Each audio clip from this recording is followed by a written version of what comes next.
Now what we're gonna do is we're gonna show you how to basically set your fence up to the right width if you don't have a scale or anything to go by. A lot of people will use a tape measure. They'll take the tape measure, and we'll say that it's out here.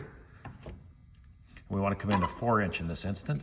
So what I'm gonna do is I'm gonna tap it in, tapping it in, until I'm right to the outside edge of the blade, this edge of the blade. Once I do that, then I will lock it in place. And another method is to take your tape measure out and measure off 4 inches. Put an X on the side that you want to cut away. You don't want to cut it in the inside of that line because it's going to be less than 4 inch. And what we can do is we can bump it up against the actual blade to see how close we are with that. What you're going to find out is that those two methods are not always that accurate. The problem is with your tape measure, this little tang on the end is inaccurate. It's set for inside and outside, and they wear over time, so they're not all that accurate. If you want something very accurate, the best way to do it is to do a test cut.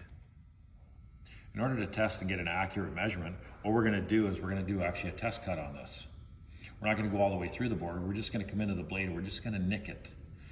In this instant, for you to be able to see what's going on, is there's no guard on the saw. Otherwise, I wouldn't be able to show you this. I do not recommend you run the saws without a guard on there. So what I'm gonna do is I'm gonna fire the machine on. Up against my fence.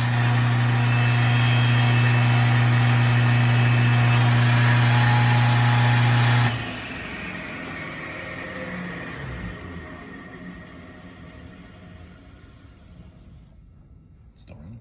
Yeah. Oh, sorry. Okay, so now that we have our little test cut, what I can do is I can take my tape measure. I don't want to come off this part of it. What I want to do is go to, let's say, the 10-inch mark. So I know I'm going to 4 inches, so it should line up perfect with the 14. In this particular case, it's just slightly over. So I know it's just a little bit too wide. So what I can do is I can just give it just a bit of a tap,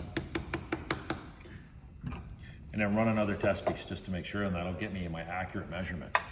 I might have to do it 2 or 3 times. I might go too far and have to go back. It's just a trial and error type of thing if you need a high degree of accuracy on something.